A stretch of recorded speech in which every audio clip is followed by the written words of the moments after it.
Several years ago, I received a phone call from the leader of an organization with which I had done quite a bit of volunteer work. The group was preparing for a huge fundraising event that would involve hundreds of people in months of preparation. She called to ask if I would lead this massive undertaking. My answer came easily: no. I was devoted to the group, but this was a crazy request. She was prepared for me. I understand, but we could benefit from your experience. We are having a meeting next Thursday to do some preliminary planning. Would you be willing to just stop by and give us some input? Now there was a reasonable request. I was pretty busy, but I could spare a few minutes. After all, she let me off for the big request, and I was dedicated to the cause.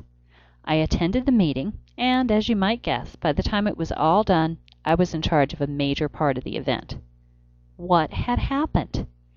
I had said no. I had said no. How do I always seem to get wrapped up in these things? The answer to that question lies in a nice bit of social psychology addressed in Chapter 5 of your book. The secret to my volunteer dilemma, and to a good many other irrational acts, lies in a simple truism.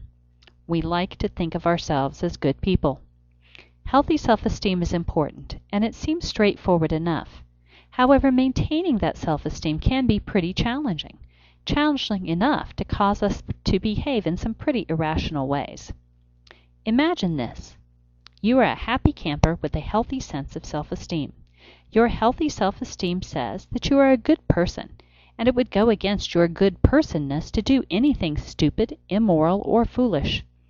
You are sitting cheerfully on your porch, flipping through a magazine and enjoying a cigarette. You flip the page, and there is one of those pesky anti-smoking ads telling you that the Surgeon General has determined that smoking is hazardous to your health. Suddenly you are faced with a dilemma. Smoking is bad for you. Smoking is stupid. You are not a stupid person. You feel uncomfortable.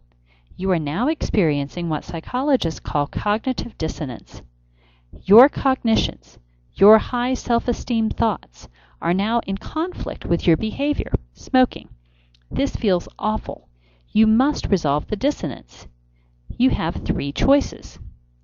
You could quit smoking. You could discount the message as stupid or inaccurate. Or you could add consonant cognitions. Ah, smoking is relaxing, and relaxation is good for me. Far more important than any negative health effects of this one silly cigarette. Dissonance resolved. You are once again a happy camper, self-esteem intact.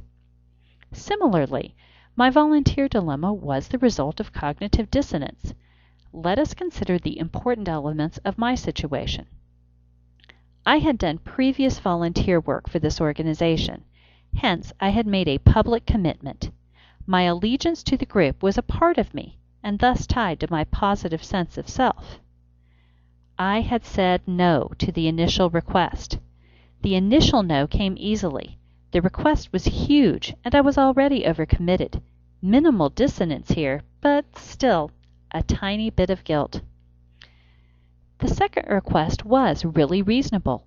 I could spare time for a meeting. Going to the meeting would resolve the tiny bit of dissonance I had from turning down the large request. No more guilt, sense of self restored. However, going to the meeting was also a commitment. Once again, I had demonstrated to myself that I thought this organization was important. Once again, helping these folks was tied to my sense of self. Now came a larger request. Would I be willing to take on additional tasks? Yikes! Dissonance time.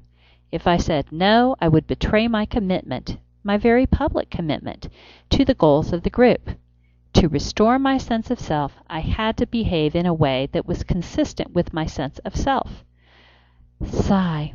Okay, here we go. I'll help. Again. Psychologists call the first scenario, an absurdly large request followed by a more reasonable one, the door in the face.